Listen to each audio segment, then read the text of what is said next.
Hello dear student, नमस्कार। आप सभी को सीजी टेट 2024 छत्तीसगढ़ शिक्षक पात्रता परीक्षा के गणित सब्जेक्ट में आपका हार्दिक स्वागत है। ये हमारा पेपर 2 के लिए पीवाईपी 2019 का पहला भाग लेकर आ चुके हैं, जिसमें सीजी टेट में 2016 से लेकर 22 तक पूछे गए प्रत्येक सवालों का संपूर्ण हल बेसिक कॉन्सेप्ट और ट्रिक के साथ बताया जाएगा। इससे भी पहले भी हमने और भी वीडियो बना लिया है और भी इसके भाग बन चुके हैं। 2016 से लेकर 22 तक जो प्रश्न पूछे गए उसमें 2016, 2017 का, अभी 2019 का पीवाईपी का पहला भाग चल रहा है। जिन्होंने हमारे उस वीडियो को नहीं देखा है उनके लिए डिस्क्रिप्शन बॉक्स में लिंक अवेलेबल कर दिया गया है, तो वहाँ से जाकर आप देख सकते हैं। चलिए, आज के इस सेशन में, आज के इस वीडियो में आपको ढेर सारे प्रश्न मिलेंगे जो 2019 में आए हुए हैं। चलिए, कौन कौन से टॉपिक से प्रश्न किस किस प्रकार से आए हैं इसको हम भली भांति देखेंगे। चलिए, सभी विद्यार्थियों को मैं पुनः अपने इस प्यारे से यूट्यूब चैनल में हार्दिक अभिनंदन एवं स्वागत करता हूं, जिसका नाम है पीके मैथ्स एजुकेशन।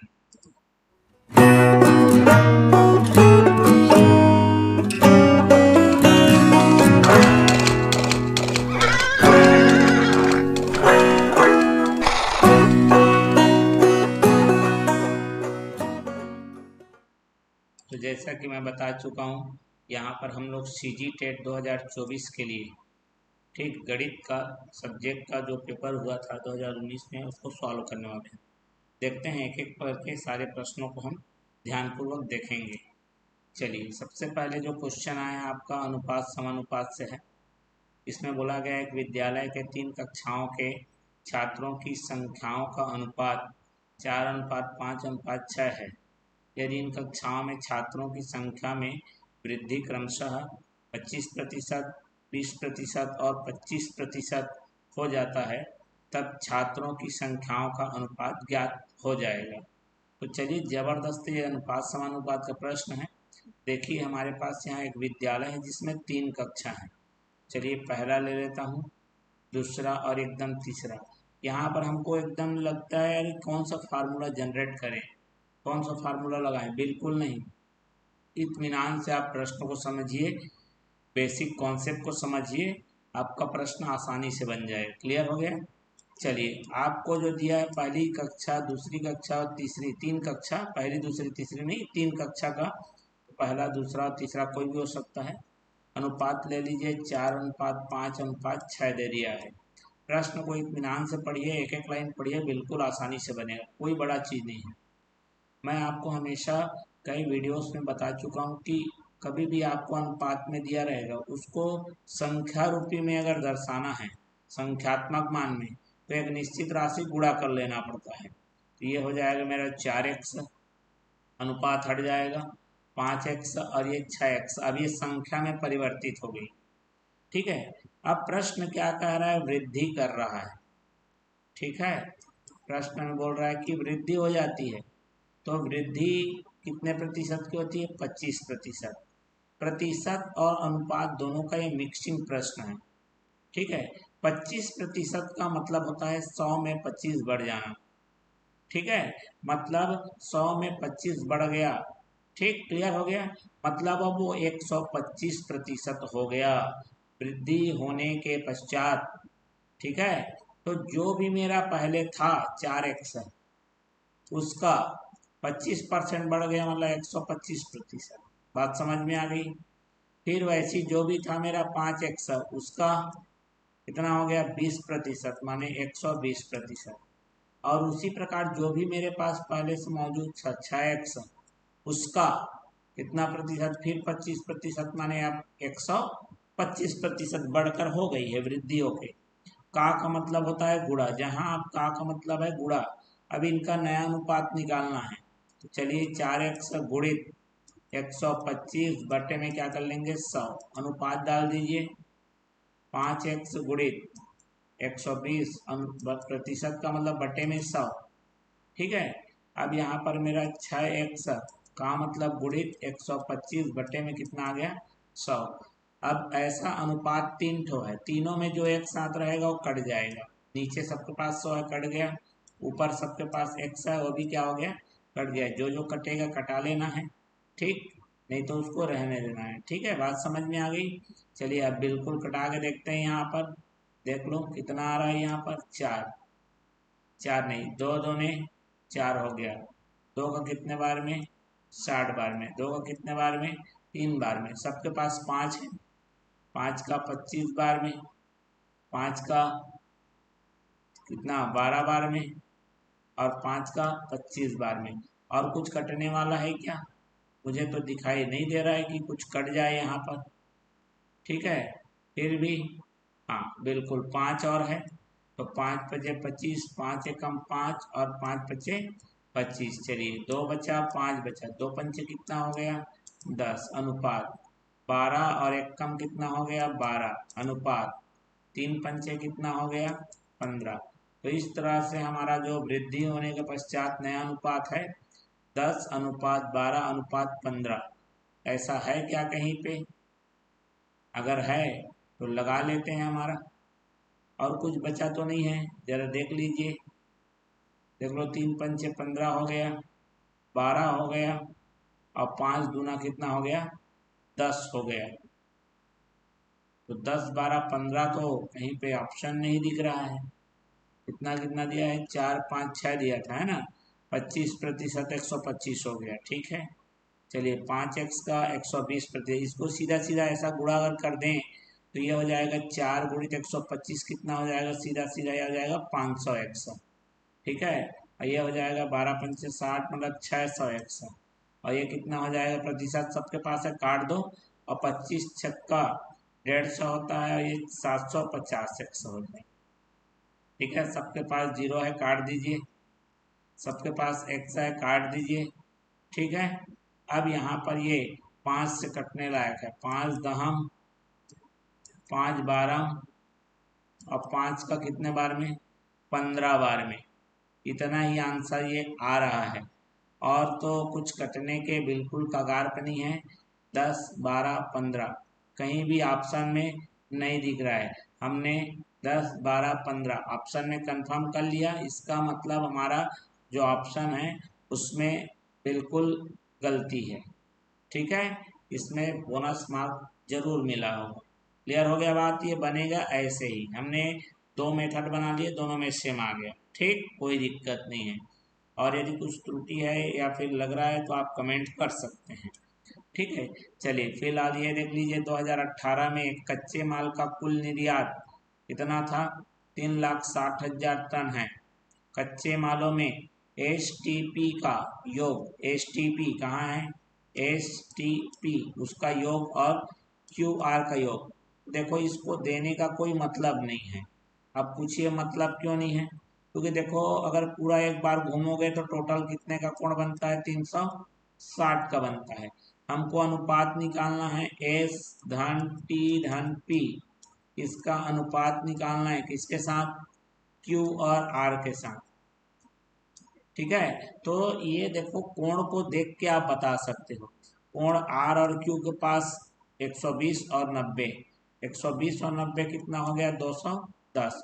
और टोटल सब मिलाकर कितना का कोण बनना है, 360। मतलब बाकी एस टी और पी तीनों मिलकर कितना कोण बनाएंगे, 150। तो देखो, कोण के हिसाब से ही तो ये जो 3,60,000 देने का कोई मतलब नहीं है, लेकिन फिर भी इसको कंफ्यूज करने के लिए दे दिया गया है। बात समझ में आ गई? अब यहाँ से 0 से 0 काट लीजिए, है ना। 3 का 5 बार में और 3 का 7 बार में, 5 अनुपात 7, जो कि ऑप्शन नंबर कहाँ मौजूद है, बी में मौजूद है। क्लियर हो गया बात? बढ़ जाऊँ आगे। चलिए, शानदार तरीके से सेशन चल रहा है, जबरदस्त। लाइक शेयर जरूर कर दीजिए, और चैनल में नए हैं तो सब्सक्राइब कर बेल आइकन नोटिफिकेशन ऑन कर लीजिए। अब ये देखो भैया, क्रॉस कनेक्शन आ रहा है, रेखा गणित का बहुत ज़्यादा है। ये हमारा थीटा है और ये हमारा फाई है। और यहाँ पर एक कंडीशन दिया है कि ये जो फाई है ना, वो 5 थीटा के बराबर है। ठीक है, परंतु आप जानते होंगे कि एक लकीर में टोटल कितने का कोण बनता है, 180। यहाँ थीटा बने, यहाँ फाई, मतलब थीटा को अगर फाई से प्लस करेंगे तो कितना देगा, 180 अंश बनाएगा। लेकिन हमारा फाई का मान तो खुद कितने के बराबर है, 5 थीटा। मतलब जहाँ फाई लिखा है उसके जगह अपन 5 थीटा प्रयोग कर सकते हैं, प्लस थीटा पहले से एक और मौजूद है, कितना आ गया 180। तो कितना आ गया मेरा 6 थीटा बराबर कितना आ गया, 180 आ गया। तो इस तरह से देखा जाए तो थीटा का मान कितना आ जाएगा हमारा, 30 अंश आ जाएगा। क्या मौजूद है, जी हाँ बिल्कुल, ऑप्शन नंबर कहाँ पर मौजूद है, ए पर मौजूद है। क्लियर हो गया, बात समझ में आ गया। चलिए बढ़ते हैं अगले प्रश्न की ओर। ये देखिए प्रश्न कह रहा है, यदि ये जो हमारा बॉक्स है स्क्वायर है, इसका मतलब होता है 1000 टन, ठीक है। उसके बाद त्रिभुज का अर्थ बताया उसने 500 टन, ठीक है। उसके बाद जो गोला है उसका अर्थ बता रहा है 100 टन। अब यहाँ पर देखो, तो P के पास क्या क्या चीज है, देखो एक चौकोन है मतलब 1000 है, प्लस गोला है मतलब 100 है, प्लस त्रिभुज है मतलब 500। कितना आ गया ये, 1600 टन आ गया, ठीक है। क्यू के पास क्या क्या है, दो त्रिभुज और एक गोला है। दो त्रिभुज माने 5500 का दो है, और एक गोला है मतलब 100 है, मतलब 1100 टन आ गए। उसी प्रकार आर के पास देखिए जरा, दो गोला और एक चौकोन है ना भाई। तो दो गोला का मतलब 100 प्लस एक चौकोन का मतलब 1000, कितना आ गया मेरा, 1200 टन।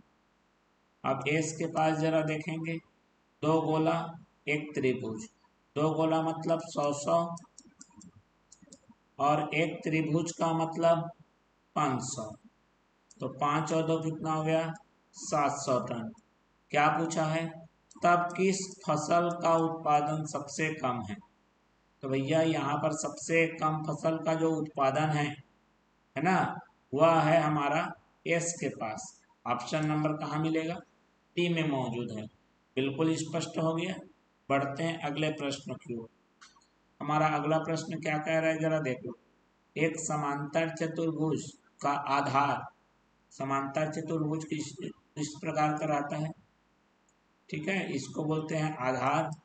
और ये हमारी हो गई ऊंचाई, ठीक है। इस आधार इसके ऊंचाई का 4 गुना है। ऊंचाई को अगर मैं x ले लूं तो आधार क्या हो जाएगा, 4x। 4 गुना बोला है तो 4x हो जाएगा। क्लियर हो गया, ठीक है। यदि इसका क्षेत्रफल 324 सेंटीमीटर वर्ग है तो इसकी ऊंचाई क्या है। तो क्या होता है, समांतर चतुर्भुज का जो क्षेत्रफल है वो होता है, आधार को गुणा करना होता है किससे, ऊंचाई से। और समांतर चतुर्भुज क्षेत्रफल कितना दे दिया गया है, 324। आधार कितना लिया मैंने, 4x, गुणित करेंगे ऊंचाई कितना लिया, x। 4 दोनों तरफ भाग कर लीजिए, कट जाएगा। ये कितना आ गया भैया, 4 अट्ठे 32, 4 एकम 4। यहाँ x दो बार गुणा है तो x का वर्ग आ जाएगा 81 आएगा, और हमारा x का माना जाएगा कितना आ जाएगा, 9। क्योंकि वर्गमूल लेंगे, ये वर्ग है दूसरे तरफ जाएगा तो वर्गमूल, तो 81 का वर्गमूल लोगे तो 9 आएगा, ठीक है। और हमको ऊंचाई पूछा है, मतलब x पूछा है। देखो ऊंचाई पूछा है ना यहाँ पर, ऊंचाई को मैंने क्या ले लिया, x लिया है, और x मेरे पास 9 आ गया। इसका मतलब ऊंचाई मेरा 9 आ गया, जो कि ऑप्शन नंबर सी में मौजूद है। स्पष्ट हो गया बात। चलिए बढ़ते हैं अगले प्रश्न की ओर। क्या बोल रहा है, एक समबाहु त्रिभुज। समबाहु त्रिभुज का मतलब होता है जिसकी तीनों भुजाएं क्या होती हैं, बराबर होती हैं, ठीक है। चलिए, और इसका नाम भी दिया है ए बी और सी। क्या बोला है, यदि ए डी लंब है बीसी पर, ए से ए डी एक लंब डाले, लंब का मतलब होता है 90 अंश, ए डी, ठीक है। कहाँ पर डाल रहे हैं, बीसी पर डाल रहे हैं, ठीक है। तो कौन सा कथन सही है। अब यहाँ पर 4 स्टेटमेंट दिए गए, कौन सा सही है आपको बताना है, ठीक है। चलिए अब ध्यान से समझना जरा। अगर मैं इसको क्या ले लूँ, ये ए बी को, ध्यान से समझना मेरी बात को, ए बी को अगर मैं एक्स ले लूँ, ठीक है, तो ये भी एक्स रहेगा और ये भी एक्स रहेगा। इसमें बहुत सारे नियम लगे हैं जबरदस्त वाले, बेहतरीन तरीके से ध्यान से समझ लेना, ठीक है। अब यहाँ पर जरा ध्यान देखो, यदि कभी भी समबाहु त्रिभुज है, अगर लंब डालोगे तो वह उसको बाइसेक्ट अर्थात समद्विभाजित करता है। ये जो डी से सी है x/2 और बी से डी है वो भी x/2 हो जाएगा। बात यहाँ तक समझ में आ गई, ठीक है। तो चलिए अब यहाँ पर देखो A D A B A D A B A D A B A D A B, मतलब जो चार ऑप्शन दिए हैं उसमें ए डी और ए बी के बारे में बोला गया है। स्पष्ट हो गई बात। चलिए तो मैं यहाँ पर आपको बताना चाहूँगा, ध्यान से देखेंगे, ठीक है। यहाँ पर मेरा जो ए बी है बराबर है बी सी बराबर है ए सी, तीनों बराबर है क्योंकि समबाहु त्रिभुज दिया है। यहाँ तक समझ में आ गया। अब यहाँ पर जो मेरा बी डी है ना वो आधा है, इसका आधा है, बी सी का आधा है, लेकिन बी सी तो किसके बराबर है, ए बी के बराबर है। तो इसका मतलब बी सी के जगह आप बी सी लिखो चाहे ए बी लिखो, क्यों, क्योंकि दोनों तो बराबर है ना, जितना ए बी है उतना ही बी सी है। तो बी सी का आधा बोलो या ए बी का आधा बोलो, दोनों का मतलब तो एक ही है भाई। क्लियर हो गया बात, स्पष्ट हो गई। तो चलिए बढ़ते हैं। अब देखो यहाँ पर एक आपको क्या दिया हुआ है, संबंध हमको ए डी और ए बी में लाना है, ठीक है। अब आपको दिख रहा होगा ये त्रिभुज जिसका नाम मैं बताने जा रहा हूँ ए डी बी। अब ये समकोण त्रिभुज है तो यहाँ पर लगेगा पाइथागोरस प्रमेय, ठीक है। क्या लगेगा, पाइथागोरस प्रमेय। बच्चा बच्चा जानता है भाई मेरे कि क्या होता है, क्या होता है वो, कर्ण का वर्ग। कर्ण मेरा यहाँ पर 90 के सामने वाला मतलब ए बी का वर्ग है, बराबर है किसके, बाकी दो छोटे छोटे वर्गों के योग के, मतलब बी डी का वर्ग प्लस ए डी का वर्ग। यहाँ तक स्पष्ट समझ में आ गया, क्लियर हो गया कि नहीं, बिल्कुल, ठीक है। अब देखो जरा यहाँ पर बी डी के जगह मैं ये जो बी डी है उसके जगह आधा ए बी रख सकता हूँ। चलिए ए बी का वर्ग ले लिया मैंने, ये बी डी है ना उसके जगह मैंने क्या ले लिया, 1/2 और क्या लिख दिया ए बी, क्योंकि यहाँ पर से मैं संबंध बना चुका हूँ इधर, ठीक है। उसका वर्ग ले लो प्लस ए डी का वर्ग, ठीक है। ये आ गया मेरा ए बी का वर्ग, 1/2 का वर्ग माने 1/4 हो गया, और ये ए बी का वर्ग आ गया प्लस ए डी का वर्ग आ गया। अब एक काम करो, सब में 4 गुणा कर दो, इधर भी 4 गुणा किए और इधर पूरा पूरा सबके साथ 4 गुणा किए, तो ये 4 दोनों के साथ गुणा होगा, इधर भी गुणा होगा तो 4 से 4 कट गया।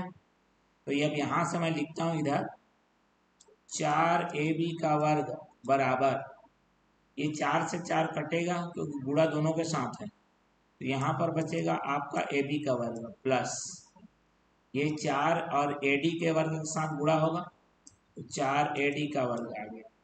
अब इसको इधर पक्षांतर करिए, ये कुछ नहीं मतलब 1 है प्लस है, इधर आके माइनस हो जाएगा, तो 3 ए बी का वर्ग बराबर 4 ए डी का वर्ग। ये जो संबंध आपको दिख रहा होगा वही सही होगा, मतलब ए डी का वर्ग 4 बार लेना है और ए बी का वर्ग 3 बार लेना है, जो कि ऑप्शन नंबर कहाँ पर दिख रहा है आपको, सी में आपको दिख रहा है, बिल्कुल स्पष्ट तरीके से, ठीक है। आप ये पहला वाला तो ऐसे ही काट दो क्योंकि 4 और 3 आया है, यहाँ 2 3 दिया है। दूसरा वाला यूं ही काट दो क्योंकि 5 और 4 आया है। अब ये दोनों में से है तो आपको ध्यान देना है ए डी के साथ 4 है तो ए डी का वर्ग 4 है, इसका मतलब सी हमारा करेक्ट आंसर हो गया है। बिल्कुल देखिए एकदम नियम धर्म में चलिए, बहुत बेहतरीन रहता है, गणित बहुत सरल होता है, ठीक है। चलिए बढ़ते हैं अगले प्रश्न की ओर। अब यहाँ पर क्या दिया है हमें, ए बी सी डी क्या बोल रहा है, त्रिज्या 7 सेंटीमीटर वाले वृत्त के 2 लंबवत व्यास हैं। अब देखो ए बी और सी डी व्यास है 7 सेंटीमीटर ठीक है, त्रिज्या 7 सेंटीमीटर वाली। तो यहाँ पर मतलब ये जो दिया है ना, ये छोटा छोटा, ये व्यास हमारा कुछ भी रहे, व्यास तो ए बी और सी डी है, लंबवत भी है बोल रहा है, 90 अंश बना रहा है बोल रहा है, ठीक है। और ये 7 है, ये भी 7 है, ये भी 7 है और ये भी 7 है, यहाँ से सब 7 7 है, ठीक है। मतलब ओ ए बराबर ओ बी बराबर ओ सी बराबर ओ डी, ठीक है, बराबर कितना है 7। और ए बी बराबर सी डी, दोनों हो गया 7 दूने 14। यहाँ तक समझ में आ गया। इसको मैं मान लेता हूँ पी, ये बिंदु है, मध्य बिंदु, ठीक है, मतलब ये छोटे वाले गोले का केंद्र है, उसको पी मान लिया। अब देखो भाई, पी से डी जब जाएंगे,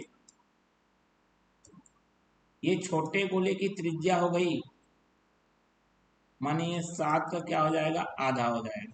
अब यहाँ तक हमारी बात क्लियर हो गई। अब हमको छायांकित भाग का क्षेत्रफल चाहिए, ठीक है। तो चलिए, छायांकित भाग का क्षेत्रफल कैसे निकलेगा, बड़े वृत्त का क्षेत्रफल माइनस छोटे वृत्त का क्षेत्रफल माइनस, इसको तो एक बार माइनस कर लिया, अभी इसको त्रिभुज का क्षेत्रफल, मतलब बड़े वृत्त में छोटे वृत्त और त्रिभुज दोनों को क्या करना है, माइनस करना है। स्पष्ट हो गया बात। चलिए बढ़ते हैं। वृत्त का क्षेत्र होता है, फल होता है, वृत्त का क्षेत्रफल ये होता है पाई त्रिज्या और उसका वर्ग, त्रिज्या जो भी रहे। बात समझ में आ गई। बड़ा वृत्त है पाई, उस बड़े वृत्त का त्रिज्या कितना है, देख लो यही है, जिसको हमने क्या बोला है 7, 7 का वर्ग, बीच में क्या लगा लेंगे, माइनस। वृत्त का क्षेत्रफल पाई त्रिज्या का वर्ग, छोटा पाई, ठीक है, 7/2, और पूरे का क्या लगा लेंगे, वर्ग लगा लेंगे। बात समझ में आ गया। बीच में और क्या करना है, माइनस करना है, ठीक है। स्पष्ट हो गई बात। चलिए क्या करना है, त्रिभुज का क्षेत्रफल क्या होता है, देखो ये त्रिभुज का क्षेत्रफल ऐसा बनेगा, ये ये ये और ये लंब, ये हमारा जो लंब बन रहा है यही ऊंचाई है, ठीक है, अभी बताया। और ये हमारा जो 14 है, देख लो, ठीक है, ये ए से बी ना, ये 14 है, और ये जो सी है और ये ओ है, ये हमारा 7 है। तो त्रिभुज का क्षेत्रफल क्या होता है, आधा गुणित आधार, आधार मतलब कितना लेना है उसे, 14 गुणित ये ऊंचाई, ऊंचाई की जगह में कितना लेना है मुझे, 7, 2 एकम 2 सत्ते। अब यहाँ पर जरा देखेंगे, 7 का वर्ग, 7 का वर्ग और 7 2 बार है गुणा, 7 का वर्ग सबके पास है, कॉमन ले लो। यहाँ पर क्या बचा, पाई, पाई का मतलब होता है 22 बटे कितना, 7, बीच में माइनस। पाई का मतलब होता है 22/7 और गुणा, 7 का वर्ग तो बाहर निकल गया है, नीचे में बटे में 2 का वर्ग बचा है, मतलब 1 बटे कितना हो गया, 4, बीच में क्या करेंगे, माइनस, कुछ नहीं बचा है, मतलब कितना लेना है आपको, 1। अब सबका लघुत्तम निकाल लो, ठीक है, सबका क्या निकाल लेना है आपको, लघुत्तम। वैसे तो आप क्या करते, उसमें बनाते तो बन जाता, खैर कोई बात नहीं, हमने चालू कर लिया है। ये 7 7 चौक 28, इसको चाहो आप काट सकते हो, खैर कोई बात नहीं, मत काटिए अभी, है ना, 28 ले लिया। 7 का कितने बार में जाएगा, 4 बार में, 4 का ऊपर से गुणा करो, 22 चौक कितना हो गया, 88, माइनस 7 चौक 28 है। नीचे अगर सेम रहे, वही आपका लघुत्तम रहे, तो ऊपर में जो है वही आपका आएगा आंसर। ये कितना आ जाएगा मेरा, नीचे में 1 है और जो लघुत्तम है तो ऊपर में आपका वही आएगा। चलिए 88 में 28 को पहले माइनस कर लो, इजी पड़ेगा, 60 बच गया। अब 60 में 22 को माइनस कर दो, अगर 20 माइनस करते तो 40, 22 माइनस कर रहे हो मतलब 38, तो ये आ जाएगा 49 गुणित 38 और बटे में 28। चलिए भाग करते हैं, 7 सत्ते 49, 7 चौक कितना हो गया 28, 2 दूने 4 और 2 का कितने बार में, 19 बार में, ठीक है, तो 19 गुणित 7 करेंगे, 20 सत्ते 140 होता है, तो 19 सत्ते हो जाएगा 133 और बटे में कितना 2, तो ये आ जाएगा 2 छक्के 12, 2 छक्के 12 66.5। ऐसा कुछ है क्या? बिल्कुल जी हाँ। कहाँ पर है? ऑप्शन नंबर बी में। एक एक स्टेप को बताते हुए आपको सॉल्व करके हमने बताया हुआ है। क्लियर हो गया? बात समझ में आ गई? बढ़ जाते हैं अगले प्रश्न की ओर। अगला प्रश्न क्या कह रहा है, बड़ा इत्मीनान से देखना, प्रश्न बहुत जबरदस्त है। ठीक है, क्या बोल रहा है, एक गाड़ी को बेचने पर मोहन को उसके विक्रय मूल्य के 30% के बराबर लाभ होता है। ठीक है, उसका लाभ प्रतिशत क्या है? तो जब भी लाभ हानि में लाभ प्रतिशत हानि प्रतिशत, जब ये प्रश्न आ गया या प्रतिशत दे दिया या प्रतिशत पूछ लिया, आपको 3 कॉलम बनाना है। वो 3 कॉलम होता है क्रय मूल्य, लाभ हानि का प्रतिशत, लाभ दिया हो चाहे हानि दिया हो, दोनों में से कोई भी दिया हो, प्रतिशत या निकालना हो, जो भी हो, और फिर आता है विक्रय मूल्य। बात समझ में आ गई? अब जब भी प्रतिशत वाली बात अगर दे दी गई, कभी भी कोई भी प्रश्न में, मैं आपको जो बता रहा हूँ ब्रह्मास्त्र है। ठीक है, आपको हमेशा लेना है खरीदी, आपका क्रय मूल्य रखना है 100%। अब खरीदी 100% रख दिए, क्या पूछा है, उसका लाभ प्रतिशत क्या है, मालूम नहीं है। जब कोई चीज मालूम नहीं होती है, उसको एक्स वाई जो भी आपको मानना है मान लो यार आप। तो हमने क्या मान लिया, x%। ठीक है, अब जरा देखो, यहाँ पर ये फायदा हो रहा है, बोल रहा है लाभ प्रतिशत पूछा है तो प्लस में आएगा। अब देखो 100% की खरीदी थी, उसको x% का फायदा हो रहा है, इसका मतलब कितने में बिक रहा है, 100 धन x%। समझ में आ गया? फायदा मिल के खरीदी 100% थी, लाभ आपका कितना हो रहा है, x% का हो रहा है। मान लिया, दिया नहीं है, माना मैंने, तो कितना हो गया, 100 धन x%, ये है मेरा बिक्री मूल्य। लेकिन अब यहीं पे प्रश्न में एक गड़बड़ी है, गड़बड़ी नहीं है मतलब हम उसको जमाएंगे, लेकिन ये प्रश्न तो खुद ही बोल रहा है कि गाड़ी को बेचने पर मोहन को उसके विक्रय मूल्य के 30% के बराबर लाभ होता है। मतलब जितना मेरा विक्रय मूल्य है उसका 30% किसके बराबर है, लाभ के बराबर है।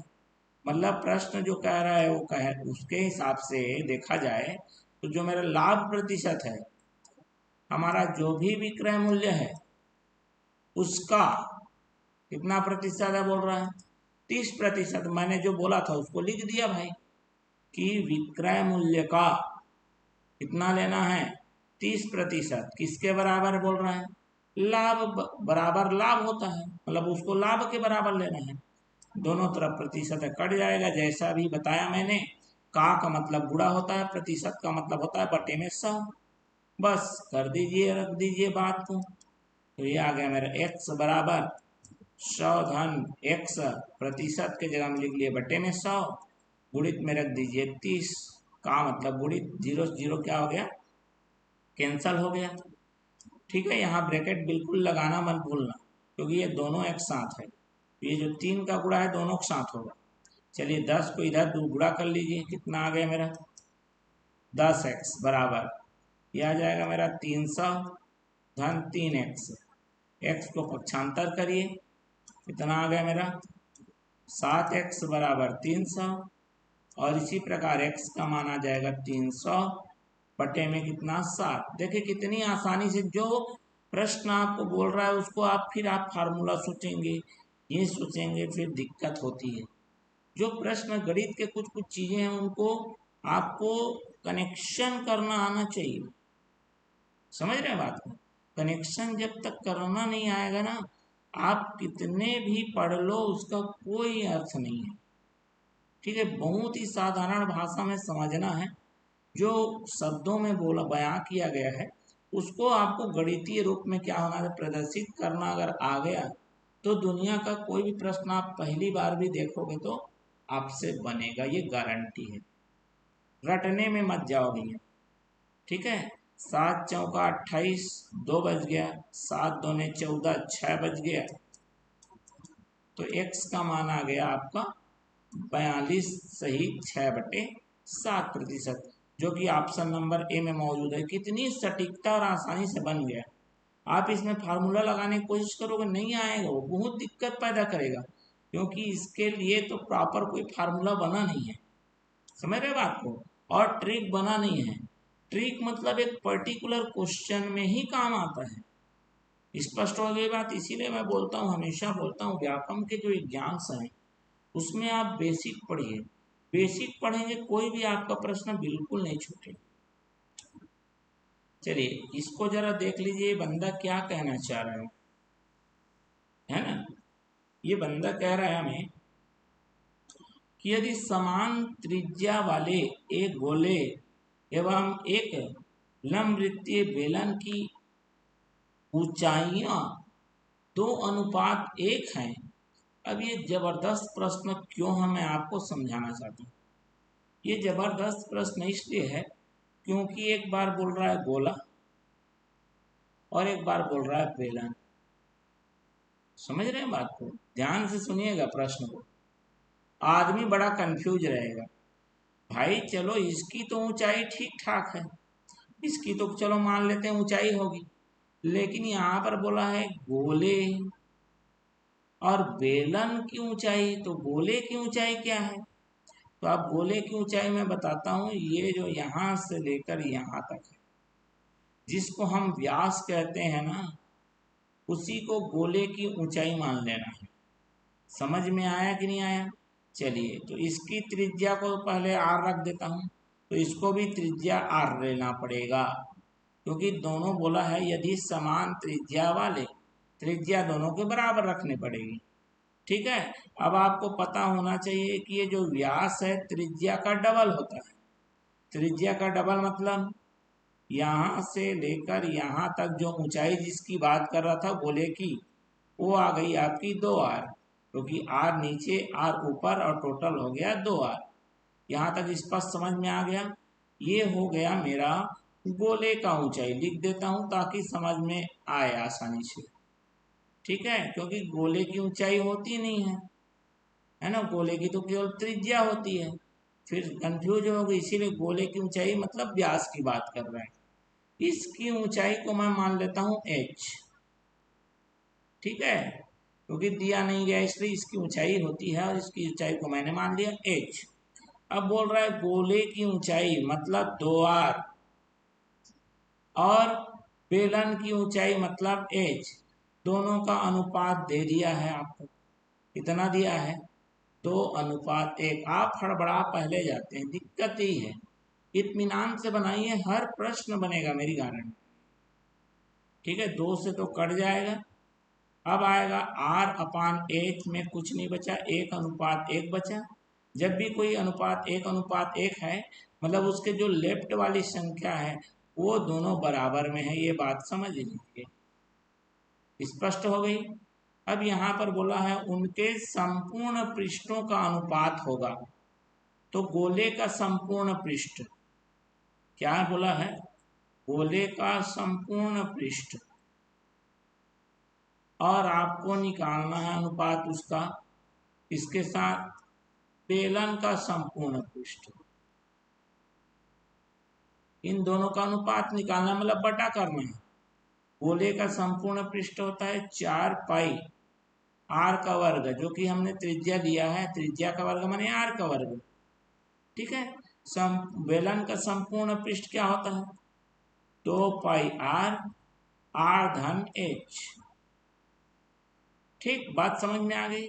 लेकिन जो ऊंचाई है प्रश्न के अनुसार जो हमने नियमावली में सॉल्व किया है, r और h दोनों तो बराबर हैं, तो इसीलिए हम इस h की जगह में r लिख सकते हैं। जैसा कि अभी पहले कुछ देर पहले हमने PD की जगह में 1/2 AB लिखा था, तो वही चीज समझ रहे हैं बात को। चलिए पाई से पाई कट दीजिए, है ना, 2 1 कम 2, 2 दूने 4, हड़बड़ी बिल्कुल करने की जरूरत नहीं है। चलिए 2 और ये r का वर्ग बटे में r बचा हुआ है, गुणित में ये r है और ये भी r है, क्योंकि h का मतलब r है। तो r और r गुणित में कितना हो जाएगा मेरे पास 2r। बात समझ में आ गया होगा। ठीक है, r और r का मतलब हो गया है 2r। अब 2 से 2 काट दीजिए, r 2 बार है, नीचे भी और ऊपर भी कट जाएगा, कुछ नहीं बचा, मतलब 1:1 आ गया, जो कि ऑप्शन नंबर कहाँ पर मौजूद है, ए पर मौजूद है। बात स्पष्ट हो गई होगी। बड़े गंभीरता और ध्यान पूर्वक प्रश्नों को पढ़ेंगे। हर चीज, जो चीज हमको नहीं लिखती, पहली बार सुने होते हैं, गोले की ऊंचाई पहली बार सुन रहे हैं, लेकिन हमको यहाँ पर सेंस लगाना है ना, कि भाई अब उसको रखेंगे तो जितना ऊंचा वो आखिरी बिंदु तक जाएगा उसी को उसकी ऊंचाई मान लेनी है, बात खत्म। समझ में आ रहा है इन बात को। तो देखो ये ऐसा आपका फिरकी लेगा, है कि नहीं। तो चलिए यहाँ पर बढ़ते हैं अगले प्रश्न की। अब ये बढ़ने से पहले मैं आपको एक विशेष हिदायत दूंगा। ठीक है, विशेष हिदायत इसलिए देना चाह रहा हूँ क्योंकि ये प्रश्न बड़ा जटिल है ना। जिनमें गणित सीखने का जो पेशेंस है वो नहीं है ना, वो यहाँ पर आप वीडियो को स्किप कर सकते हैं। ठीक है, और अगर पेशेंस है तो इसको बड़े इत्मीनान से समझिए और देखिए, आपका पूरा बेसिक कॉन्सेप्ट इसके साथ क्लियर हो जाएगा। ठीक है, कुछ कुछ नई जानकारियां भी मिलेंगी। इस प्रश्न को बनाने वाले को ना मैं क्या बताऊं, सलाम करता हूं ऐसे प्रश्न बनाने वाले को।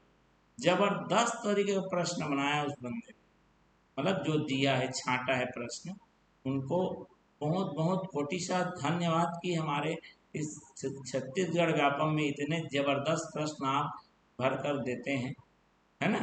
मतलब इतने स्टैंडर्ड के हमारे जो क्वेश्चन आता है बहुत अच्छा लगता है। तो चलिए इसकी तारीफ में अब आपका, इसका पहले मैं सीधा आंसर बता देता हूँ, क्योंकि जो लोग में पेशेंस नहीं है गणित सीखने के लिए ना, वो लोग जाहिर सी बात है स्किप कर लेंगे, इस बात को मैं गारंटी देता हूँ। तो इसका आंसर आएगा नॉन ऑफ दिस। अब इसका मैं मुख्य बिंदु की ओर बढ़ता हूँ कि ये बनेगा कैसे। तो इसको बनाने के लिए सबसे पहले आपको एक कॉन्सेप्ट जानना पड़ेगा। तो वो कॉन्सेप्ट मैं यहाँ पर लिखता हूँ। यदि दूरी समान हो, दूरी क्या हो, समान हो, है ना, पूर्ण एकदम एक एक कॉन्सेप्ट क्लियर करने की कोशिश करूंगा मैं। ठीक है, चलिए तो बढ़ते हैं आगे। तो यदि दूरी समान होना आपके पास, तो आपका कहना यह है कि चाल, ध्यान से समझना मेरी बात को, ठीक है, चाल 1/4 बराबर समय 2/1। अब ये क्या चीज है भाई, तो मैं आपको समझाता हूँ। आपको ये देखो, ये कोई नया चीज नहीं है, नया रूप में लिख रहा हूँ इसलिए आपको कठिन लगेगा। तो चलिए क्या होता है, दूरी, दूरी बराबर क्या होता है, चाल गुणा समय होता है। चलिए ठीक है, मान लेते हैं मेरे पास एक दूरी है ए से लेकर बी तक। ठीक है, अब मैं एकदम सामान्य चाल से चल रहा हूं, सामान्य चाल को मैंने क्या ले लिया, एक्स ले लिया। ठीक है, मेरा जो सामान्य समय लग रहा था उसको मैंने क्या ले लिया, टी ले लिया। ठीक है, बात समझ में आ गई। तो चलिए मैं जब इसको सामान्य तरीके से चला, ठीक है, सामान्य तरीके से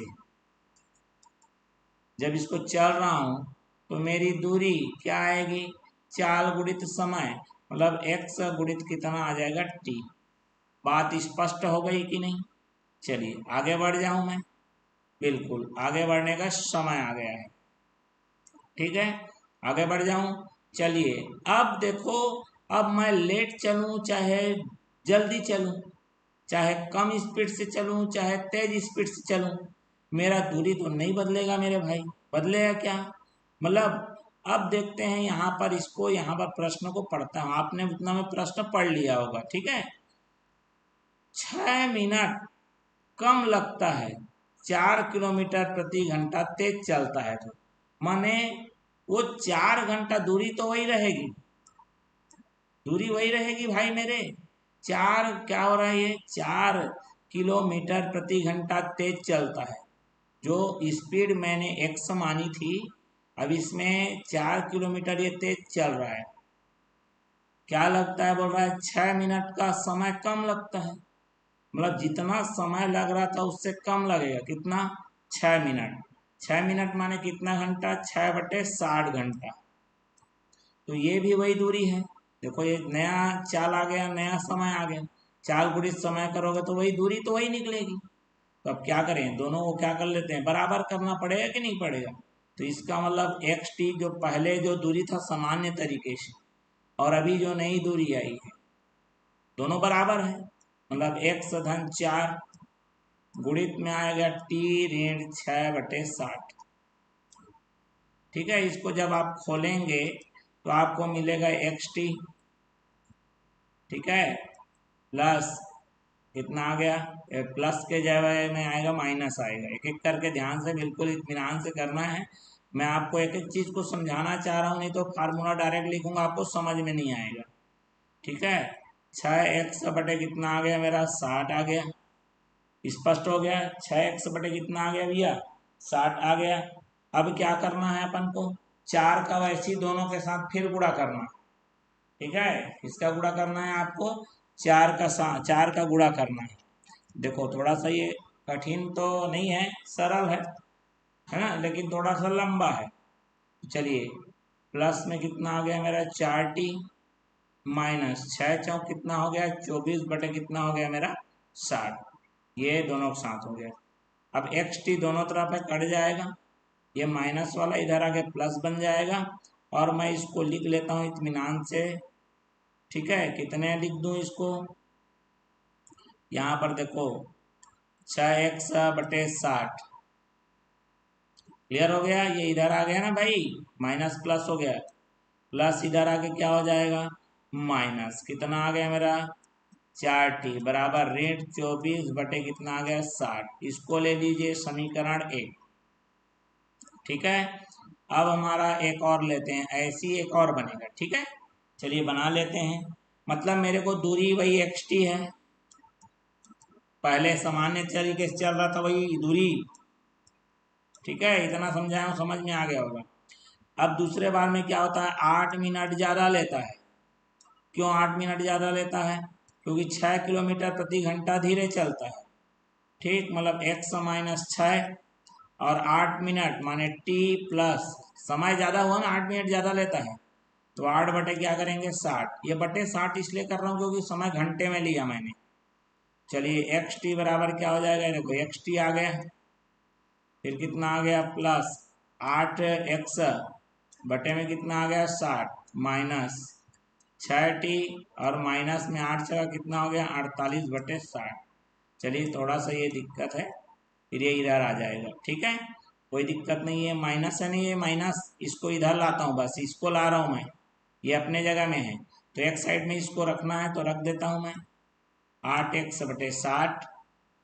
ठीक है, क्लियर हो गया। माइनस में कितना रख दिया मैंने, 6t बराबर, ये इधर आके प्लस बन चुका है जो कि 48 बटे कितना हो गया है, 60 हो गया है।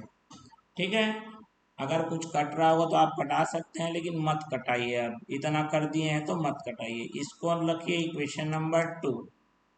अब देखो यहाँ x वाला भी है, t वाला भी है, दोनों चीजें हैं, दिक्कत पैदा करेगी। तो हम क्या करते हैं, इसको सिंपल भाषा में मैं एक काम करता हूँ, समीकरण 2 को गुणा कर दीजिए। किससे, समीकरण 2 को गुणा कर देता हूँ 4 से। ठीक, बात समझ में आ गई। ठीक है ना, समीकरण 2 को मैंने किससे गुणा कर दिया, 4 से। और उसको क्या कर लेता हूँ मैं, घटा देता हूँ। समीकरण 1 को गुणा करके किससे, 6 से गुणा करके। ठीक है, तो चलिए अब यहाँ पर इसको नया रूप में लिखते हैं, ये वाले चीज को नया रूप में लिख लेते हैं इधर।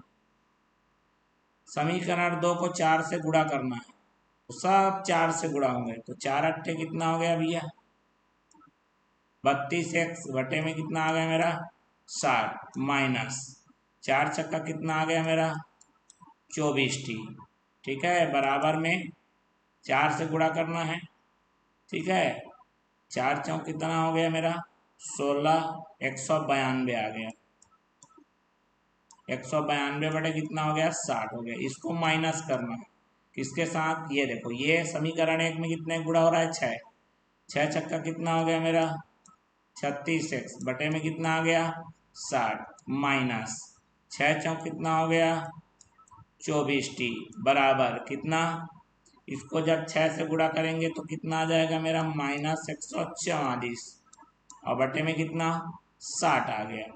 स्पष्ट हो गया। देखो माइनस होता है ना तो नीचे का जो चिन्ह है बदल जाता है, ये माइनस हो गया, ये प्लस हो गया और ये क्या हो जाएगा प्लस हो जाएगा। ये टी वाला क्या हो गया कैंसल हो गया। स्पष्ट हो गई मेरी बात। ठीक है, आगे बढ़ जाऊं मैं तो चलिए ये देखो ये 32x बटे 60 है, ये 36x बटे 60 है। अब इन दोनों से यहाँ आ जाएगा और ये आ जाएगा मेरा -4x बटे में कितना 60, बीच में क्या लगेगा बराबर। अब ये देखो ये माइनस वाला तो क्या बन चुका है प्लस बन चुका है। ठीक है, ये कितना आ गया 4 2 कितना आ गया 6 आ गया। ठीक है, और ये 9 4 13 का 3 आ गया, हासिल आया 1 आ गया और ये 336 बटे में कितना आ गया 60, 60 से 60 क्या हो जाएगा कट जाएगा। अब यहाँ पर आ रहा है मेरे पास देखो भैया x का मान ऋण में आ रहा है ना, x का मान किस में आ रहा है भाई मेरे ऋण में आ रहा है। समस्याएं तो हैं, बात क्लियर हो गई कि नहीं। ठीक है, x का मान किस में आ रहा है ऋण में आ रहा है, समस्याएं बिल्कुल है, ध्यान देने की जरूरत है इसे। क्लियर हो गया। तो चलिए अब जो भी है जैसा है 4 एकम 4 4 अट्ठे 32 और 4 चौक 16, तो ऋण x का मान आ गया मेरे पास 84 और x का मान आ गया ऋण 84। तो इस तरह से ये काफी लंबा छोड़ा जाएगा। अभी आपने x का मान निकाला, आगे प्रोसेस बता देता हूँ। x का मान निकाला, इस x के मान को आप कहीं भी रख दीजिए, या तो यहाँ समीकरण 1 में रख दीजिए या समीकरण 2 में रख दीजिए। ठीक है, जब वहां से x का मान रखेंगे तो वहां से t का मान निकलेगा। ठीक है, जब उस t के मान को रख के दोनों को गुणा करेंगे तब आपको क्या मिलेगा दूरी मिलेगा, और वो दूरी इनमें से कोई नहीं रहेगा, ये बात स्पष्ट है। ठीक है, तो ये वीडियो काफी लंबा हो जाएगा, इसीलिए मैं इसको यहीं पर स्किप कर रहा हूँ। चलिए आप सभी को ये वीडियो काफी हेल्पफुल लगा होगा। ठीक है, तो हम लोग मिलते हैं अगला वाला भाग लेकर, इसका भाग 2 भाग 3 भी बनेगा। ठीक है, 10-10 प्रश्न के बनेंगे। तो चलिए सभी विद्यार्थियों को बहुत बहुत धन्यवाद हमारे इस वीडियो को देखने के लिए।